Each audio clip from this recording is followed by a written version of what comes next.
मैं हलाला नहीं करूँगी, मर जाऊँगी मगर ये काम नहीं करूँगी।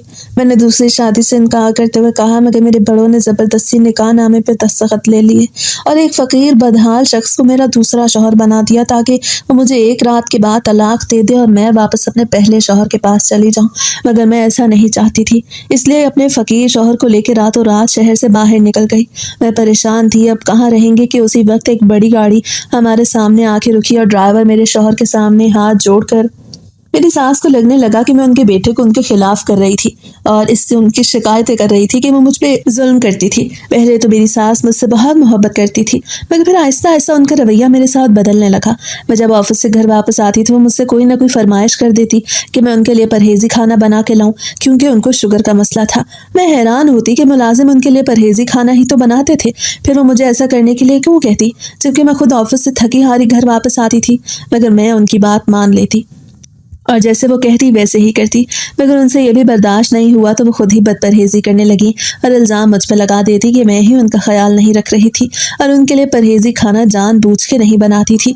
वो अक्सर अपने बेटे को मेरी शिकायत लगा दिया करती कि तुम्हारी बीवी को मैंने एक ही तो काम कहा था और वो भी उससे ठीक तरह से नहीं होता था। तब वो मुझे समझाने लगा कि मुझे उसकी माँ का ख्याल रखना चाहिए था क्योंकि मैं उनकी लाडली बहू थी। मैंने अपनी तरफ से हर कोशिश की थी कि अपनी सास का ख्याल रखती ताकि उनको मुझसे कोई शिकायत ना होती, मगर फिर भी कोई ना कोई बहाना बना के अपने बेटे से मेरी शिकायत कर दिया करती और वो भी मुझे समझाने बैठ जाता।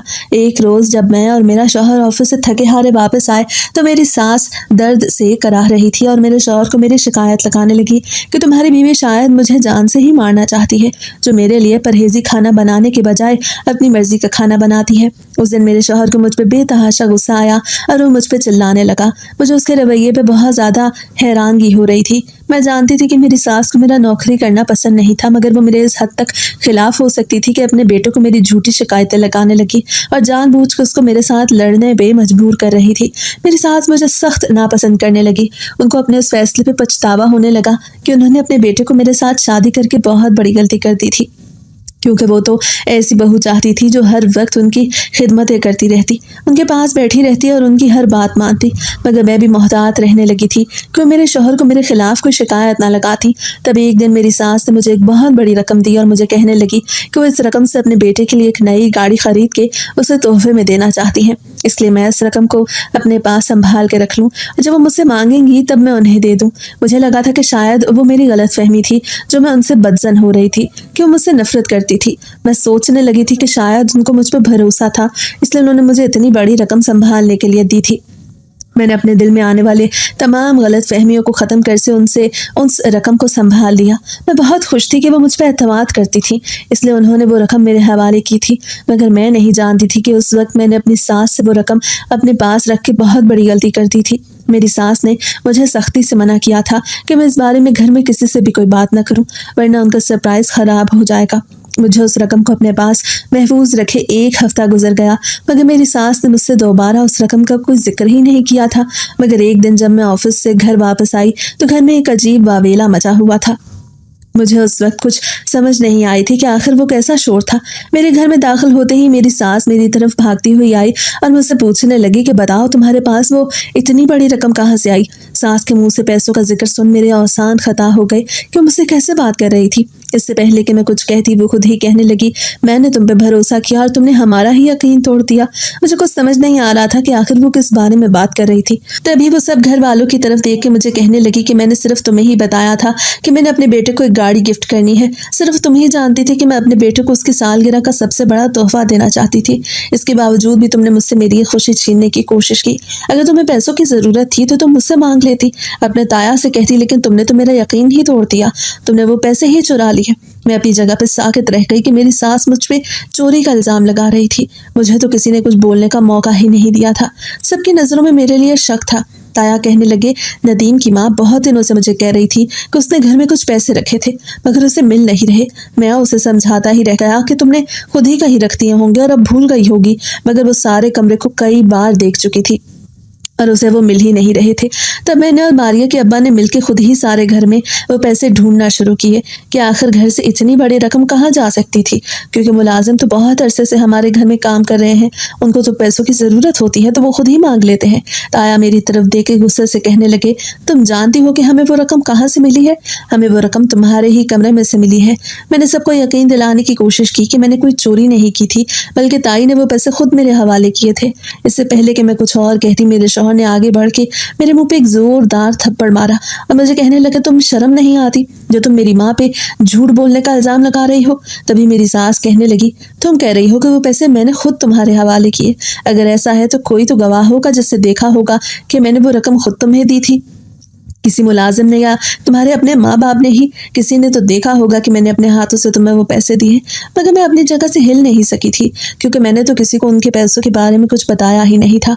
मेरी सास ने इसी बात का फ़ायदा उठा के मुझ पर इल्ज़ाम लगा दिया और सभी सबूत भी मेरे खिलाफ जा रहे थे, क्योंकि वो पैसे मेरे ही कमरे से निकले थे, जबकि मेरा शौहर तो इस बारे में कुछ भी नहीं जानता था। मुझे तो रोना इसी बात पे आया था कि मेरे शौहर ने भी मेरी बात का यकीन नहीं किया था, बल्कि वो भी अपनी माँ के झूठ को सच समझ बैठा था। उस वक्त मेरे पैरों तले ज़मीन निकल गई जब अपनी माँ की चालों में आकर मेरे शौहर ने मेरी ज़िंदगी बर्बाद कर दी। मेरा नाम मारिया है और मेरा ताल्लुक कराची से है। मैं अपने अम्मा अब्बा की इकलौती बेटी थी, इसलिए वो मुझ पर जान छिड़कते थे और बचपन से ही मैं बहुत नाजों में पली थी। मैं अपने माँ बाप की इकलौती बेटी होने के साथ साथ खानदान की भी इकलौती ही लड़की थी। अब्बा लोग 3 भाई थे, जिनमें से एक अब्बा से बड़े और एक अब्बा से छोटे थे। मेरी ताया का एक ही बेटा था और चाचू के यहाँ कोई औलाद नहीं थी। मेरे ताया के बेटे नदीम भाई मेरे सबसे अच्छे दोस्त थे। वो मुझसे 8 साल बड़े थे, मगर हमेशा मेरे साथ बच्चों की तरह खेलते थे। मेरा अपना तो कोई भाई था नहीं, इसलिए वो मेरी हर जिद पूरी करते। चाचू को तो मुझसे वैसे ही कुछ ज्यादा प्यार था, क्योंकि उनके यहाँ औलाद नहीं थी और वो मुझे अपनी बेटी ही मानते थे। मेरी जिंदगी में पहली बड़ी तब्दीली उस वक्त आई जब मैंने कॉलेज में कदम रखा। पहले तो सब कुछ मामूल के मुताबिक ही था, मगर जैसे जैसे मैं बड़ी हो रही थी, अम्मा और अब्बा की फिक्रमंदी बढ़ने लगी थी। नदीम भाई भी अब पहले की तरह मुझे वक्त नहीं देते थे।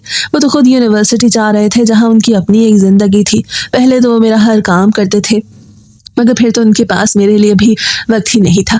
मुझे ये तब्दीली अजीब लगती थी, मगर मैंने सोचा था कि शायद बड़े होने का यही मतलब होता है कि सब अपनी अपनी ज़िंदगी में मसरूफ़ हो जाते हैं और सब बदल जाता है। मगर तब कॉलेज में मेरी मुलाकात फारिस से हुई थी। वो एक आम सा मगर समझदार लड़का था। शुरू में तो हमारे दरमियान बस रस्मी अलैक सलैक ही थी, मगर फिर आहिस्ता आहिस्ता हमारी दोस्ती गहरी होने लगी। फारिस की सबसे ख़ास बात यह थी कि मेरी हर बात समझता था। मेरी हर छोटी परेशानी को मेरे ही घर वालों की तरह संजीदगी से लेता था और मुझे हमेशा खुश रखने की कोशिश भी करता था। फारिस ने एक दिन मुझसे कहा, मारिया तुम्हें पता है तुम मेरे लिए इस दुनिया में सबसे ज़्यादा कीमती हो। मैं फारिस की बातें सुन के हंस दिया करती कि आखिर ऐसा भी क्या है मुझ में। मगर मुझे हमेशा कहता कि तुम्हें अंदाज़ा ही नहीं कि तुम जिस तरह अपने सब घर वालों की लाडली हो, उसी तरह मेरी भी हो गई हो। और वो लम्हा था जब मुझे एहसास हुआ कि मैं भी उसे पसंद करने लगी हूँ, क्योंकि मुझ पर कभी भी किसी ने किसी भी किस्म की कोई रोक टोक नहीं की थी। इसलिए मुझे लगा कि मेरी फारिस के साथ दोस्ती पर भी किसी को एतराज़ नहीं होगा। वक्त गुजरने के साथ साथ मुझे फारिस से इंतहा की मोहब्बत हो गई और हम दोनों ने फैसला कर लिया कि जैसे ही हमारी पढ़ाई मुकम्मल होगी, हम अपने घर बात करेंगे और अपनी इस मोहब्बत को एक पाकीज़ा भरे रिश्ते का नाम दे देंगे। मेरी ज़िंदगी तो ऐसी खुशियों भरी थी कि मुझे लगता था कि जैसे मुझे कोई दुख मिलेगा ही नहीं, क्योंकि सभी मेरी हर बात मानते थे और मेरा बेहद ख्याल रखते थे। मुझे लगा था कि जिस तरह सब मेरी हर बात मानते थे और मेरी खुशी का ख्याल रखते थे, अगर मैं उनसे फारिस की बात करूंगी तो सब मेरे फैसले में खुश हो जाएंगे और फारिस को दिल से कबूल कर लेंगे, क्योंकि वो एक बहुत अच्छे घराने का सुलझा हुआ सीधा साधा लड़का था और मेरी इज्जत करता था। मगर मुझे नहीं मालूम था कि मेरी खूबसूरत ज़िंदगी बस एक सुहाना ख्वाब ही थी जो किसी भी लम्हे टूट के बिखर सकता था। वो मेरा यूनिवर्सिटी का आखिरी सेमेस्टर था जब घर में मेरी शादी की बातें होने लगी। अम्मा कहती थी कि मेरी शादी खानदान में ही होगी, क्योंकि वो मुझे किसी गैर को नहीं देना चाहती थी। मुझे लगता था कि शायद अम्मा वो सब इसलिए कहती थी क्योंकि शायद वो मुझे खुद से दूर नहीं भेजना चाहती थी। मगर एक दिन जब ताया जान और चाचू भी हमारे घर आए थे, या बाकायदा तौर पर मेरी नदीम भाई के साथ निस्बत तय कर दी गई, तो मुझे अम्मा की बातों पर यकीन होने लगा कि शायद वो सच ही कहती थी कि वो मुझे खुद से दूर नहीं भेज सकती, बल्कि अपने पास ही रखना चाहती थी, क्योंकि ताया भी हमारे साथ ही एक घर में रहते थे। नदीम भाई के साथ शादी मेरे लिए हैरत का एक शदीद झटका था। नदीम भाई तो मेरे भाई जैसे थे। मैंने तो कभी इस नज़र से सोचा तक नहीं था। मैंने अम्मा अब्बा से बात करके उनको समझाने की कोशिश की थी, मगर अम्मा भी मुझे ही समझाने लगी थी कि नदीम तो बचपन से ही मेरे साथ रहा था, मेरे साथ पला बड़ा था, तो भला मुझे उससे बेहतर कौन समझ सकता था। मुझे लगा था कि शायद अम्मा जज्बात में आके ये फैसला कर रही थी। तब मैंने अब्बा से बात करने की कोशिश की तो वो भी मुझे ही कहने लगे कि हमने हमेशा तुम्हारे लिए सबसे अच्छा सोचा है, नदीम से बेहतर तुम्हारे लिए कोई हो ही नहीं सकता। नदीम तो हमारा अपना है, तो वो तुम्हारा वैसे ही ख्याल रखेगा जैसे हम रखते हैं। मैं अब्बा की बातें सुन के खामोश हो गई। मैं उनको कैसे बताती कि मेरा दिल किसी और के लिए धड़कने लगा था और मैं नदीम के लिए वैसे जज्बात नहीं रख सकती थी जैसे कि फारिस के लिए रखती थी। जब मैंने फारिस को ये सब बताया तो वो भी कुछ देर खामोश रहा और फिर कहने लगा कि तुम्हें अपने दिल की सुननी चाहिए, क्योंकि ये तुम्हारी जिंदगी है और तुम्हारा फैसला सबसे ज्यादा अहमियत रखता है। मगर मैं जानती थी कि मेरी जिंदगी का फैसला तो मेरे घर वालों ने कर ही दिया था और मैं चाह के भी उनके फैसले से इनकार नहीं कर सकती थी और बगावत करके अम्मा अब्बा का दिल भी नहीं तोड़ सकती थी। फारिस ने मुझे बहुत मोहब्बत और खुलूस से कहा था कि अगर मैं कहूँ तो वो मेरे घर रिश्ता भेज तो देगा, लेकिन इसके बाद क्या होता इस बारे में मुझे अंदाजा था। इसलिए मैंने उसे मना कर दिया, क्योंकि मैं जानती थी कि अगर फारिस मेरे घर रिश्ता लेके आएगा तो घर वाले सबसे पहला सवाल मुझसे ही पूछेंगे। जब मुझे मालूम था कि मेरा रिश्ता नदीम के साथ तय हो गया था तो मैंने फारिस के साथ के ख्वाब क्यों देखे और उसे इनकार क्यों कर दिया। मैंने भी फारिस को भूल जाना चाहती थी, मगर मेरे दिल पर मेरा इख्तियार ही नहीं था, जो बार बार मुझे उकसाता था कि मैं फारिस के बारे में अपने घर वालों से बात करके उनका रद्द-ए-अमल देखूं कि आखिर उनको मेरी खुशी की कितनी परवाह थी। मगर फिर मैं ये सोच के खुद ही खामोश हो गई कि मेरे घर वालों ने बचपन से ही मेरी हर बात, हर जिद, हर ख्वाहिश पूरी की थी। अगर मैं उनका फैसला मानने से इनकार कर देती तो शायद वो ये बर्दाश्त न कर पाते। और ये वो दिन था कि जब मेरी जिंदगी का सबसे बड़ा फैसला मेरे हाथों से निकल गया था। फारिस ने भी कोई जिद नहीं की थी, बल्कि वो भी मेरा फैसला सुन के खामोशी से पीछे हट गया था, क्योंकि वो भी जानता था कि मैं अपने घर वालों की किस कदर लाडली थी और मेरे घर वाले शायद मेरा इनकार नहीं सुन सकते थे। मैं तो खुद भी इनकार नहीं करना चाहती थी, क्योंकि मेरा इनकार मेरे घर वाले बर्दाश्त नहीं कर पाते। उनको तो मुझसे शायद बहुत सी उम्मीदें थी कि मैं उनका मान कभी नहीं तोड़ूंगी। अम्मा अब्बा को हमेशा यही लगता था कि उन्होंने मुझे आज़ादी सिर्फ इसीलिए दे रखी थी कि मैं उस आज़ादी का कभी गलत इस्तेमाल नहीं करूंगी। और अब मैं सब घर वालों के सामने फारिस का नाम लेके उनकी बात गलत साबित नहीं करना चाहती थी। इसलिए मैंने फारिस से अपना रास्ता अलग कर लिया। नदीम भाई के साथ मेरी शादी तय हो चुकी थी और सब बहुत खुश थे। मैं भी खुद को यही समझाने की कोशिश कर रही थी कि शायद यही मेरे लिए बेहतर था, मगर अंदर से मुझे लगता कि मेरी खुशियां कहीं खो गई थी, क्योंकि मैं नदीम को दिल से कबूल कर ही नहीं पा रही थी। मुझे लगता था कि शायद अगर मेरी शादी नदीम के साथ हो गई तो ये बहुत बड़ा धोखा होगा जो मैं नदीम को दूंगी कि मोहब्बत किसी और से करती थी मगर बीवी उसकी बन गई। तब मेरे दिल में ख्याल आया कि क्यों न मैं नदीम को फारिस के बारे में बता देती। शादी के दिन रखे जा चुके थे और जैसे जैसे शादी का दिन करीब आ रहा था मेरी परेशानी बढ़ती जा रही थी। मुझे कुछ समझ नहीं आ रहा था कि मैं क्या करती। मैं तो हमेशा खुश रहने वाली लड़की थी, क्योंकि कभी कोई ऐसी बात हुई ही नहीं थी जिसकी मैं इतनी टेंशन लेती। मुझे तो लगा था कि शायद मैं ख्वाबों की दुनिया में जी रही हूँ, मगर अब वो ख्वाबों की दुनिया टूटने वाली थी। मैंने एक और आखिरी बार कोशिश करने का सोचा और शादी से कुछ दिन पहले अम्मा को सब कुछ बता दिया कि मैं यूनिवर्सिटी के एक लड़के से मोहब्बत करती थी, तो मैं नदीम के साथ जिंदगी कैसे गुजार सकती थी। मेरी बात सुन के अम्मा का वही रद्द-ए-अमल हुआ जिसका मुझे डर था। वो सख्त नाराज हुई थी और मुझे कहने लगी कि मैंने घर वालों की दी हुई आज़ादी का गलत इस्तेमाल किया था।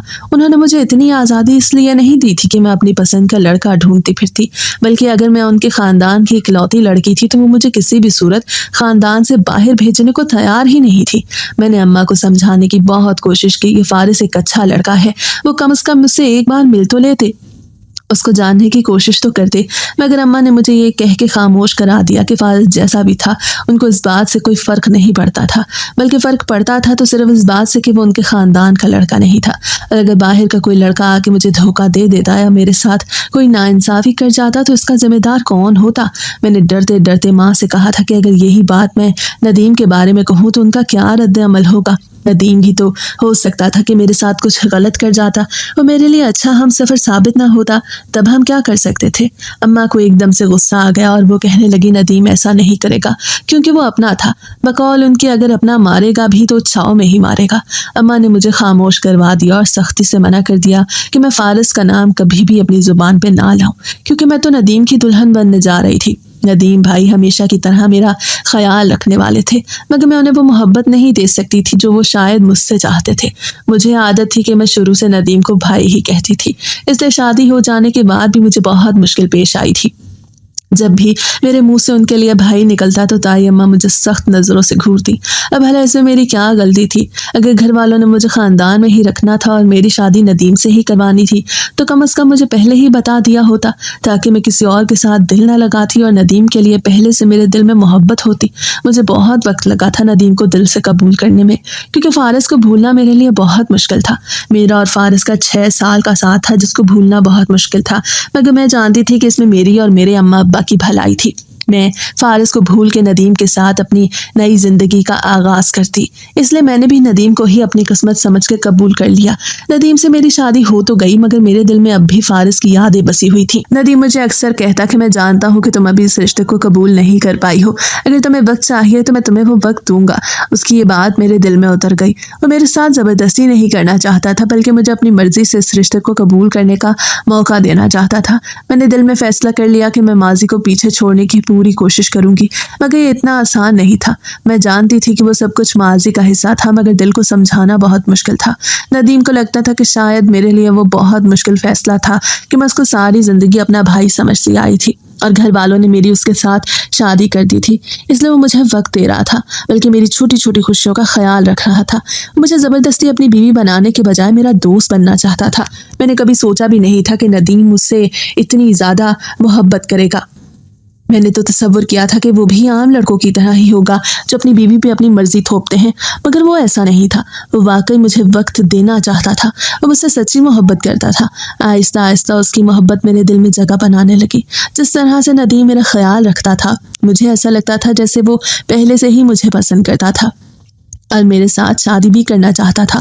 मुझे लगा था कि मेरी ज़िंदगी में सब कुछ ठीक हो गया था, क्योंकि मैं और नदीम एक दूसरे के साथ बहुत खुश थे। मैं फ़ारिस को भी भूल गई थी और नदीम के साथ एक खुशगवार ज़िंदगी गुजारने लगी थी। मेरी ताई का रवैया भी मेरे साथ बहुत अच्छा था, क्योंकि वो भी मुझसे शुरू से ही मोहब्बत करती थी और मुझे अपनी बहू बनाना चाहती थी। ताया और अब्बा मिलकर इम्पोर्ट एक्सपोर्ट का बहुत बड़ा बिजनेस करते थे, इसलिए घर में किसी भी चीज़ की कमी नहीं थी। मुझे अपने घर में हर तरह की आसाइश मुयस्सर थी, और सबसे बढ़ के ये कि मैं शादी करके भी अपने अम्मा अब्बा के साथ उसी घर में रह रही थी। मगर मैं नहीं जानती थी कि मेरी खुशियों से भरी जिंदगी को बहुत जल्द किसी की नज़र लगने वाली थी और मेरा हंसता बसता घर उजड़ने वाला था। मेरी ग्रेजुएशन मुकम्मल हो चुकी थी और नदीम ने ही मुझे मशवरा दिया था कि घर में फारिग बैठने से बेहतर था कि मैं भी उसके साथ ऑफिस जाती और ताया और अब्बा का बिजनेस में हाथ बटाती। मुझे भी उसका मशवरा अच्छा लगा, क्योंकि घर में करने को कोई काम था नहीं, इसलिए मैंने भी उसके साथ ऑफिस ज्वाइन कर लिया और उसी के साथ आने जाने लगी। सब कुछ ठीक चल रहा था, मगर एक दिन ताई ने मुझे अपने पास बुलाया और मुझे कहने लगी कि मुझे नौकरी करने के बजाय घर में ही बैठना चाहिए, क्योंकि मुझे नौकरी करने की क्या ज़रूरत थी। मुझे कहने लगी मेरा काम था कि मैं घर में रह के ताई और अम्मा के साथ मिलकर घर के कामों में उनका हाथ बटाया करती, जबकि मैं जानती थी कि घर में तो करने के लिए कोई काम होता ही नहीं, क्योंकि हर काम के लिए तो मुलाजिम मौजूद थे। मैंने ताई से भी यही बात कही थी कि आखिर मैं घर में बैठ के क्या काम करती, लेकिन ताई को शायद मेरे ये सवाल पूछने पे ही गुस्सा आ गया। तभी वो मुझे कहने लगी कि शादी के बाद औरत का काम होता है कि वह अपने शौहर के खाने पीने का और कपड़ों का ख्याल खुद रखे, हर काम मुलाजमों पे नहीं छोड़ा जाता।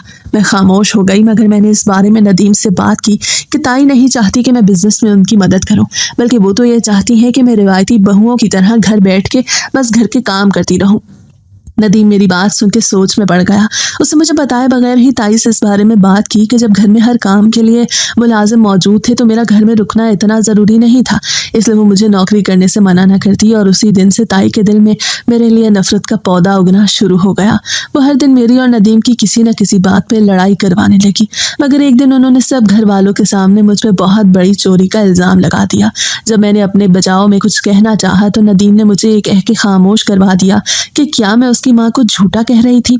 उस दिन घर में अम्मा अब्बा ताई ताया के दरमियान तल्ख कलामी इस हद तक बढ़ गई थी कि ताई मुझे नदीम की जिंदगी से निकालने से कम किसी भी बात के लिए तैयार ही नहीं हो रही थी। उस दिन उन्होंने अपनी तबीयत की खराबी का बहाना बनाया और हार्ट अटैक का ड्रामा करके नदीम को मजबूर कर दिया कि उसने मुझे अपनी जिंदगी से निकाल बाहर किया था। नदीम अपनी माँ का इकलौता बेटा था, इसलिए उससे अपनी माँ की वो हालत देखी नहीं गई, तो उसने मुझे 3 बोल बोल के अम्मा अब्बा समेत घर से बाहर निकाल दिया। अम्मा अब्बा भी मेरी वजह से उन सबके सामने शर्मिंदा हुए, इसलिए वो भी मुझसे बात करने तक को तैयार नहीं थे। मैं उनको सफाइयाँ देती रह गई, मगर फिर उनकी सफाइयों का भी कोई फ़ायदा ही नहीं था जब मेरी ज़िंदगी ही बर्बाद हो चुकी थी। ये तो शुक्र है कि अम्मा अब्बा के पास एक और घर भी था जो हमने पहले ही किराए पे दे रखा था, और उस वक्त वो घर खाली था। हम अपना कुछ सामान उठाए उसी घर में शिफ्ट हो गए। बहुत दिन तक तो मुझे यकीन ही नहीं हुआ कि नदीम इस तरह से मुझे अपनी ज़िंदगी से निकाल देगा। मैं जानती थी कि उसकी माँ मुझे पसंद नहीं करती, मगर मुझे इस बात का बिल्कुल भी अंदाज़ा नहीं था कि वो मुझसे इस हद तक नफरत करने लग जाएंगी कि अपने बेटे की ज़िंदगी से निकाल के ही सांस लेंगी। मगर अब जो होना था वो हो चुका था। मैं दूसरी लड़कियों की तरह आखिर कब तक घर में बैठ के रोती रहती। मैं पढ़ी लिखी थी, नौकरी करती थी, इसीलिए मैंने कुछ दिन खुद को संभाला और फिर घर से बाहर निकल के नौकरी करने लग गई। अम्मा अब्बा को तो अभी भी यकीन ही नहीं होता था कि एकदम से हमारी ज़िंदगी में क्या तूफान आ गया था। मुझे अम्मा की वो बात याद आती कि अगर अपना मारेगा तो छाँव में ही फेंकेगा, मगर मैं सोचती कि जब अपना मार ही देगा तो फिर वो छाँव में फेंके या धूप में, इससे क्या फ़र्क पड़ता है। मगर माँ तो उस दिन के बाद से खामोश हो गई। मेरी तलाक को तकरीबन 1 साल ऐसे ही गुजर गया।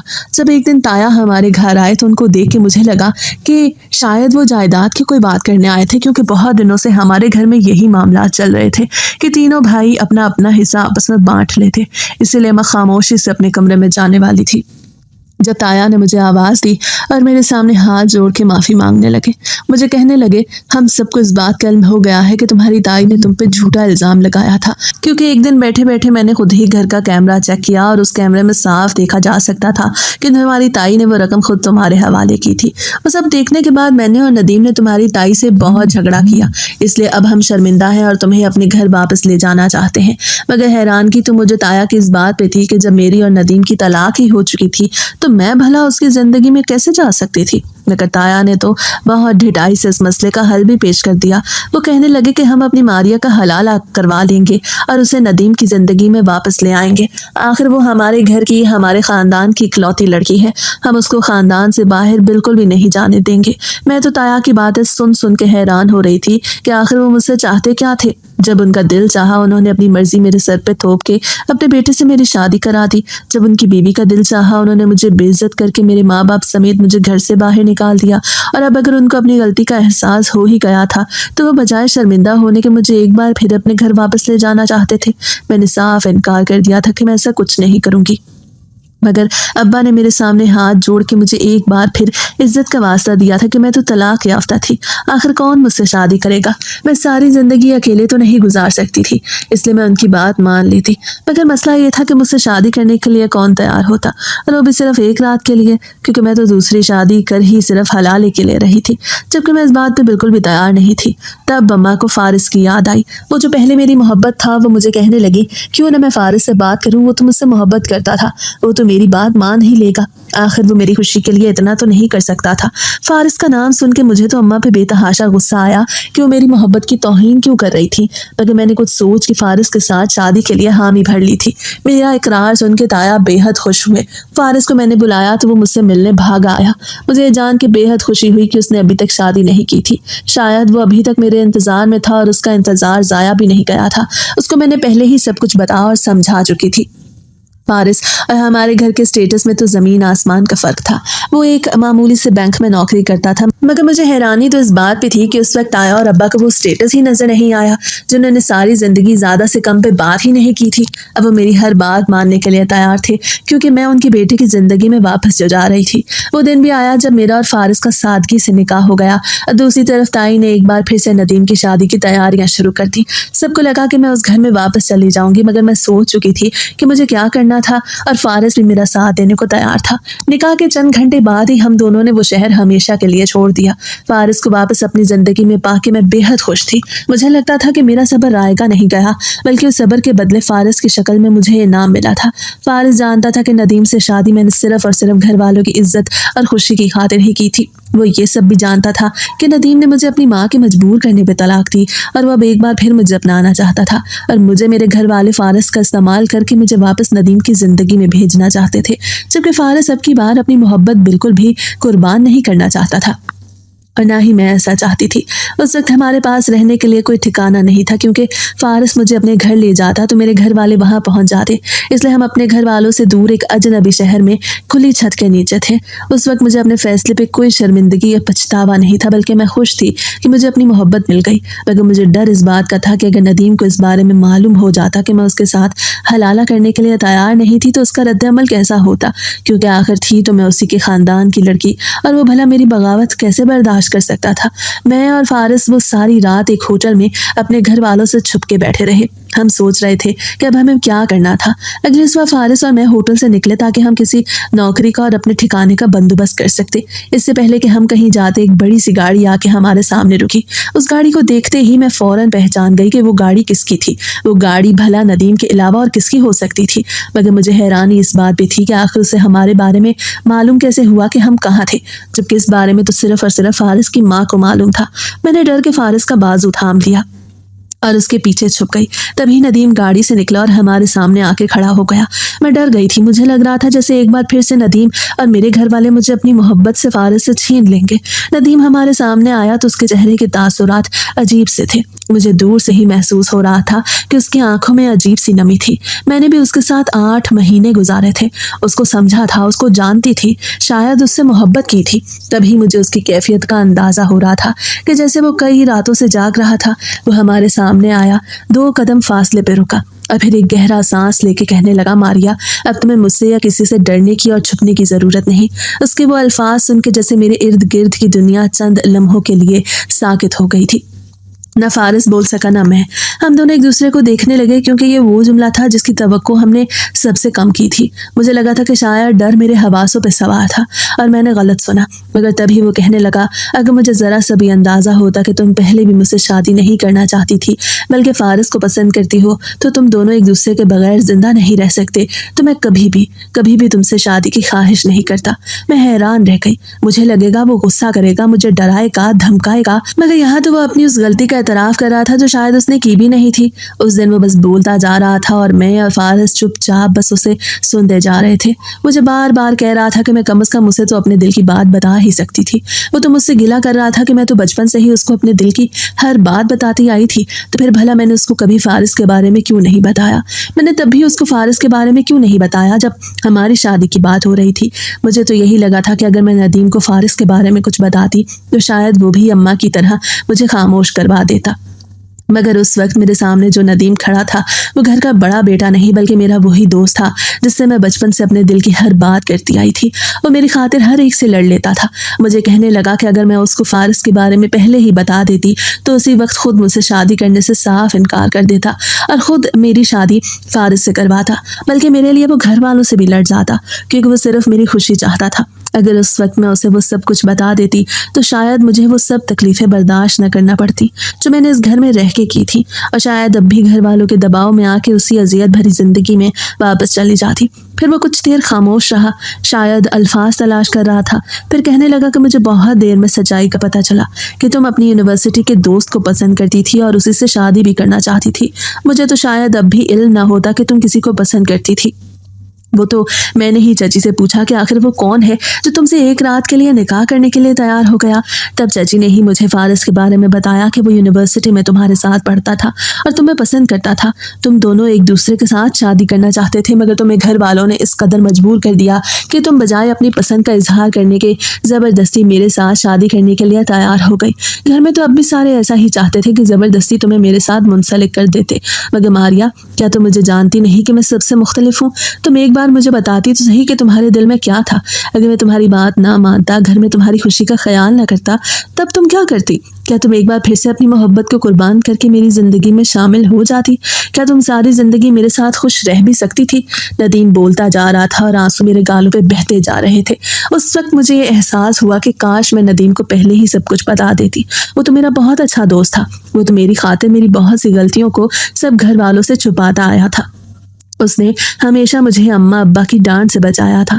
तो फिर मैंने ये कैसे सोच लिया कि वो मेरी खुशी को नज़रअंदाज कर सकता था? मगर मुझे इस बात की खुशी थी कि वो मेरे दिल का हाल जान गया था, और मुझे इस बात का भी यकीन था कि वो घर वालों को भी मना ही लेगा। और ऐसा ही हुआ। वो मुझे और फारिस को बहुत इज्जत के साथ घर वापस लेके गया।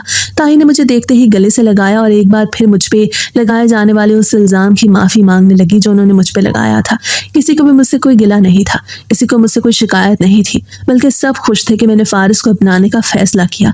उन सबसे ज़्यादा खुश तो मैं खुद भी थी। उस दिन मुझे लगा था शायद ताई का मुझ पर वो इल्ज़ाम लगाना बिल्कुल ठीक था। अगर वो मुझ पे इतना बड़ा इल्ज़ाम ना लगाती तो शायद फारिस मेरी ज़िंदगी में कभी वापस ना आता।